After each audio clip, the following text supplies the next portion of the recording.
Ayan mga bay, ito po yung 54mm natin mga bay. So yan po. So umusok na po ito mga bay at pumutok. At saka may oil na yung itaas nito sa piston. Kasi maluwag na siya mga bay. Oh. Yan. So sinubukan nating pinasok. Yan po siya. Maluwag na po siya mga bay.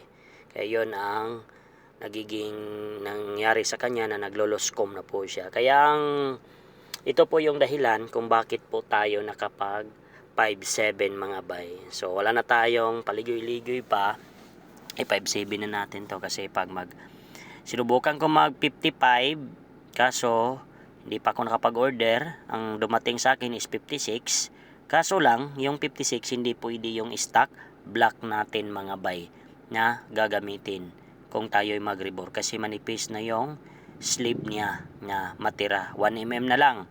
Kaya hindi talaga siya pwede mga bay. Kaya ang gagawin natin, itong stock head natin is atin itong sleeve mga bay ng 5.7. So i-clear ko dito mga bay yung magtatanong sa atin ng mga followers. Ito na po yung kasagutan ninyo. Ang ginagamit ko na block is stock block. Pagkatapos pinesliban ko ng 5.7. Yung ginamit natin na sleeve is doon na sa machine shop. Package na yon lahat mga bay. Yung bayad nito, lahat, pati yung head, kasama na, at saka honing is 4,500 mga bay. Yung nabayaran ko. Yung ginagamit niya na sleeve, yung machine shop na, naghanap, siya na yung bahala kasi doon sa machine shop na pinagawan ko, meron siya doon na sleeve. Kaya siya na ang gumawa mga bay. Kaya medyo nakasave ako dito. Kasi nagtanong ako sa iba mga bay is 6,000 ang hingi nila. Saka black lang yun ang tatrabahoin. Wala pang kasamang head. Dito sa aking pinagawan, nagawa ko pa na hingi niya sa akin. Natawaran ko pa 4,500. Kasama na yung head on na ginawa mga bay. Kasi pag magpa-sleeve tayo ng black na 5.7 dapat kasama yung mga bay, yung head para match siya at hindi yung piston natin na 5.7 hindi uumpog. Kaya ang ginagawa ko, dinala ko yung head, kaya ayun nakasama na siya sa gawa mga bay. So yun po, nagtanong doon, ang cams na gamit natin is stock cams din at saka pinabuild up pa natin yung ginagamit. So kabit ko ngayon is 6.0 na cams. May regrind cams pa tayo, hindi ko pa naikabit mga bay, so hindi ko muna yun gagamitin kasi susulitin ko muna yung 6.0. Yung regrind cams natin is nagawan rin natin. Mas tumaas yung mas tumataas yung duration doon kasi nagawa natin ng 7.0. Pero stock cams siya mga bay. Itong 6.0 iba naman to kasi build up to. So kaya medyo mas higher din ang taas sa mga valve nito mga bay. Kaya yun, sa nagtanong dyan, so, yan na po ang kasagutan para hindi na kayo malito. So tayo ang pinaka unang 5CB na gumawa mga bay sa Reader G 115A5 natin. Sleeve, stock block ang ginagamit at nisliban lang. So ang diameter nito mga bay 63.4 ang diameter sa ating center case mga bay. Yun po. Klaro na yan mga bay ha. 63.4. Kahit sukatin pa ninyo yan. 63. Kaya ang ginawa sa aking sleeve, yung diameter natin sa labas is ginawan ko ng 63. So hindi ko na kinuha yung 0.4 para may allowance pa. So pagpasok natin, hindi siya siguradong papasok sa mga bay. Kaya yung 63, pwede pa tayo niyan mag 60mm na piston. Kaya by step lang tayo. Sabi ko sa inyo, 57, simula dito sa 57, may 57.5 pa hanggang 60. So may mga 0.5 pa. So hindi natin mga bay, hindi tayo mababalaka kung ito ay masisira ang ating 57 kasi may 57.5 pa. So yan po, ipapakita ko sa inyo yung piston na ginagamit natin na brand mga bay. Yung in-order natin is Hatshi brand. So ayong Hatshi, murahin lang yun mga bay. Sa order ko doon is nasa mga 300 pesos. Pero tested ko na yun na piston. Yung 54 na nakikita nyo sa kiliran, Hatsi brand yan mga bay. Maganda yung top niyan at magaan na piston mga bay. Yun po ang na experience ko sa Hatsi brand.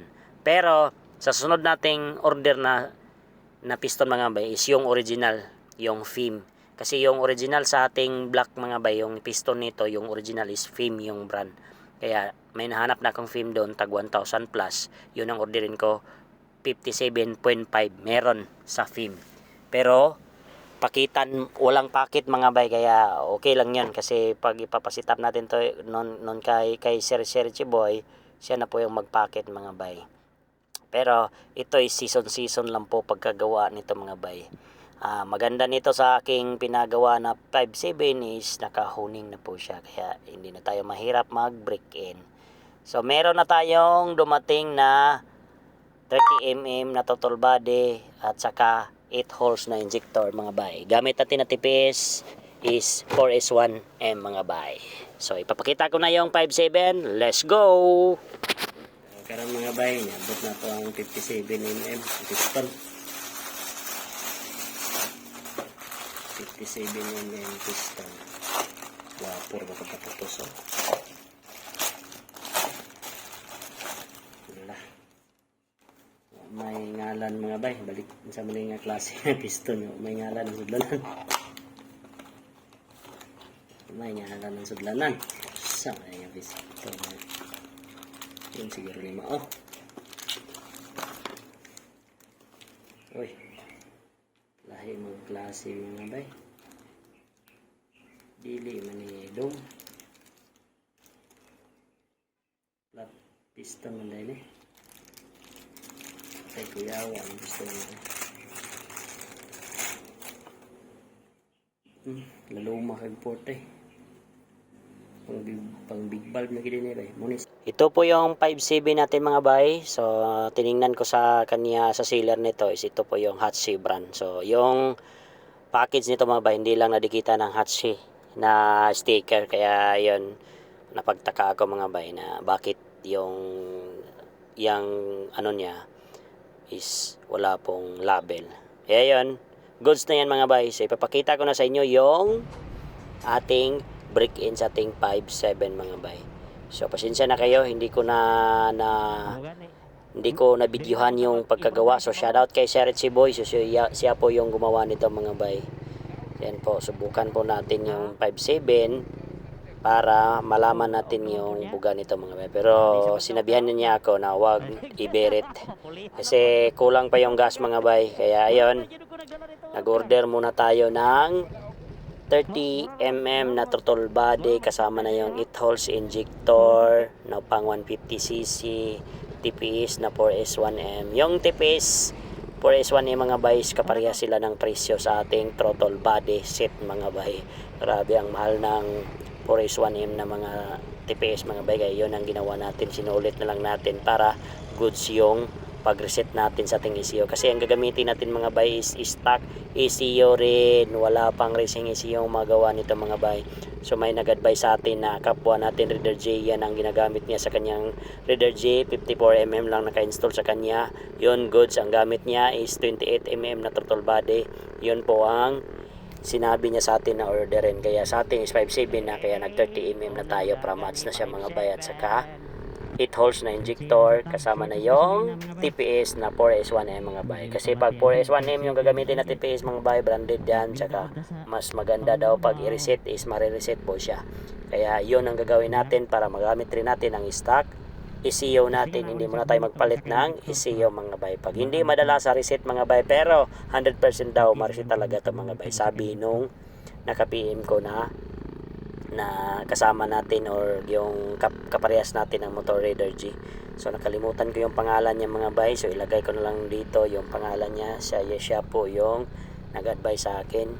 Kaya sa sunod dito mga bay, i-reveal natin kung ilan ba ang ginastos natin sa ating Raider G. Kaya pakinggan ninyo ang mga tunog nito mga bay sa ating break in time ngayon mga bay. Let's go!